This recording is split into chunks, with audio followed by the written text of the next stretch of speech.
Imagine waking up tomorrow with no phone, no television, no books, no internet, no job, and nowhere you were expected to be. The sun rises, the air is cool, and the only thing waiting for you is an entire day with no schedule. What would you do?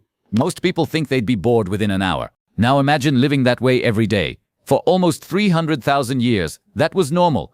Ancient humans had no calendars filled with meetings, no endless notifications, no entertainment industry creating content every second of every day. So what happened when there was nothing urgent to hunt, no immediate danger nearby, and everyone had already eaten? Did they simply sit around doing nothing? Or did boredom itself create some of the greatest inventions in human history? The answer is stranger than you might expect. Let's begin with an important question. Were ancient humans actually bored? Today, boredom usually appears when our minds want stimulation, but our environment feels repetitive. Waiting in traffic, standing in line, sitting through a meeting that could have been an email. But the world our ancestors lived in was constantly changing. The weather shifted, animals migrated, plants appeared and disappeared with the seasons. New tracks appeared in the dirt overnight. Every sound carried information. Even a walk to collect firewood might reveal a fresh water source, an injured animal, or signs that another human group had recently passed through. Their world demanded attention. Psychologists sometimes call this active engagement. Your surroundings constantly invite curiosity. That means boredom probably felt very different from the version most of us experience today. But there were still quiet days. Rain could keep people sheltered for hours.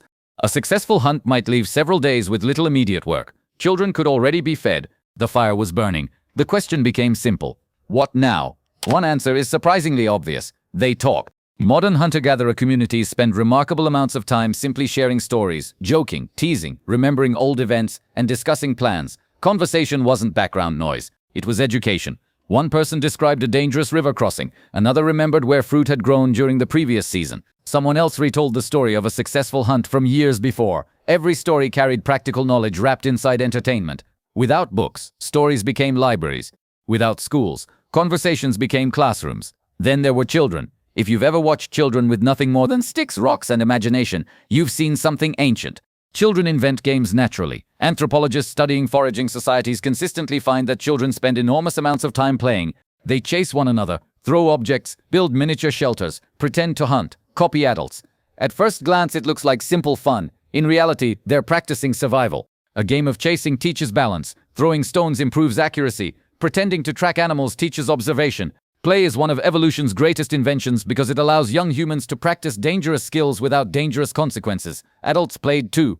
Not necessarily children's games, but contests of strength, endurance, throwing accuracy, dancing, singing, and friendly competition. These activities strengthen friendships while sharpening useful abilities. Then there was making things.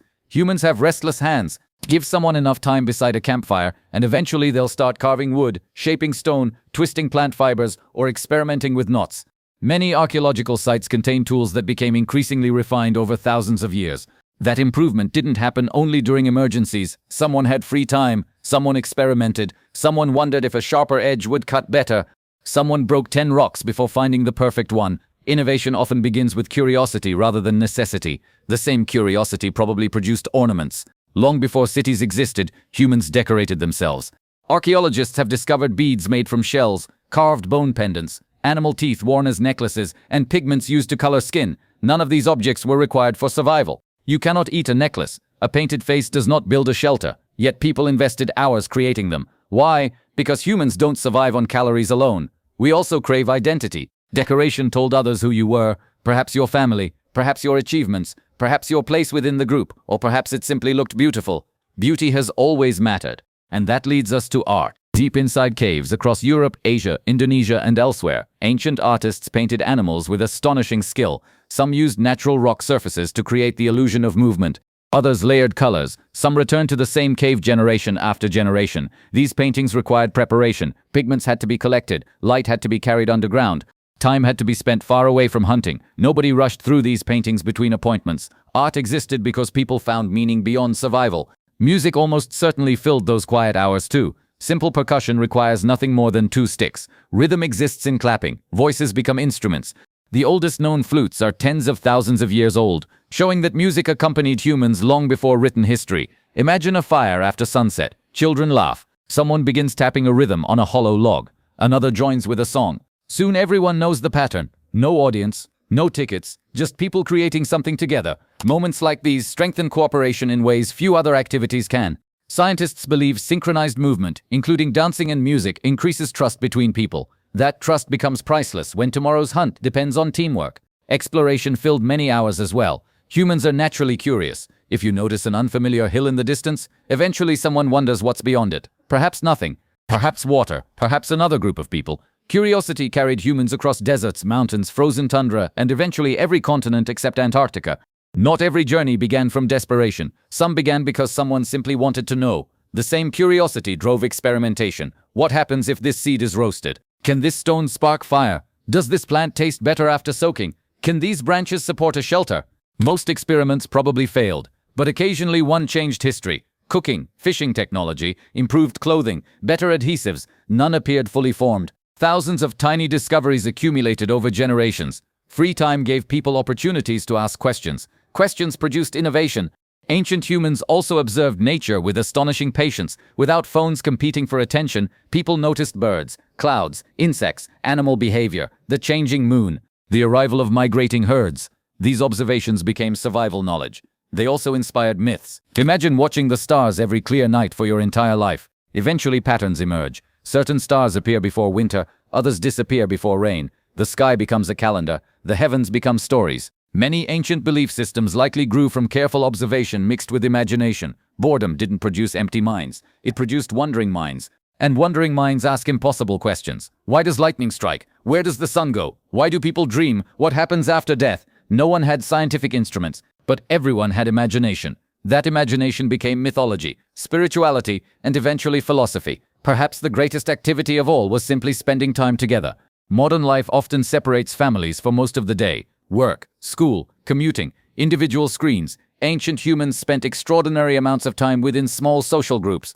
They prepared food together, walked together, rested together, raised children together, laughed together, argued together. Humans evolved as intensely social creatures. Much of what looked like doing nothing was actually strengthening relationships. Those relationships often meant the difference between life and death. If you became injured, your friends gathered food. If someone else became sick, you helped them. Trust wasn't built during crises. It was built during ordinary afternoons when nothing particularly exciting happened. Even rest had value. Modern culture often treats resting as wasted time. Evolution disagrees. A hunter who wastes all of today's energy cannot hunt effectively tomorrow. Recovery improves performance. Our ancestors likely understood this instinctively. Sometimes the smartest decision was simply sitting beneath a tree, watching the landscape, and conserving energy.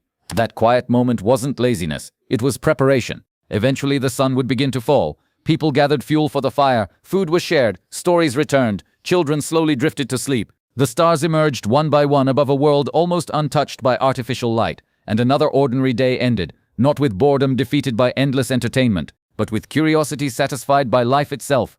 Perhaps that's the biggest difference between their world and ours. Today we often search for something to capture our attention. Our ancestors lived inside an environment that constantly rewarded paying attention. Every sound mattered. Every track meant something. Every conversation taught a lesson. Every quiet moment invited observation. Their free time wasn't empty. It was where culture grew. It was where art appeared. Where music echoed through the night. Where stories survived long enough to become history. Where children learned by playing. Where adults experimented without realizing they were inventing the future. The next time you find yourself bored, remember this. The feeling may not be telling you that you need another screen. It may be reminding you of something much older. A mind that evolved to explore, to create, to ask questions, to notice, to imagine. Because long before humans built cities, wrote books, or launched satellites into space, our ancestors discovered that one of the most powerful tools they possessed wasn't a spear or a fire. It was curiosity. And perhaps curiosity has always been the opposite of boredom. Deep inside caves across Europe, Asia, Indonesia, and elsewhere, ancient artists painted animals with astonishing skill. Some used natural rock surfaces to create the illusion of movement.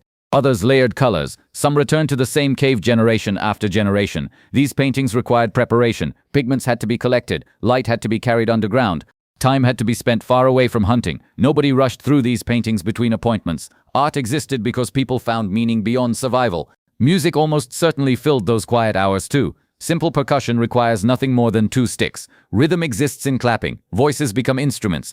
The oldest known flutes are tens of thousands of years old, showing that music accompanied humans long before written history. Imagine a fire after sunset. Children laugh. Someone begins tapping a rhythm on a hollow log. Another joins with a song. Soon everyone knows the pattern. No audience, no tickets, just people creating something together. Moments like these strengthen cooperation in ways few other activities can. Scientists believe synchronized movement, including dancing and music, increases trust between people. That trust becomes priceless when tomorrow's hunt depends on teamwork. Exploration filled many hours as well. Humans are naturally curious. If you notice an unfamiliar hill in the distance, eventually someone wonders what's beyond it. Perhaps nothing. Perhaps water. Perhaps another group of people. Curiosity carried humans across deserts, mountains, frozen tundra, and eventually every continent except Antarctica.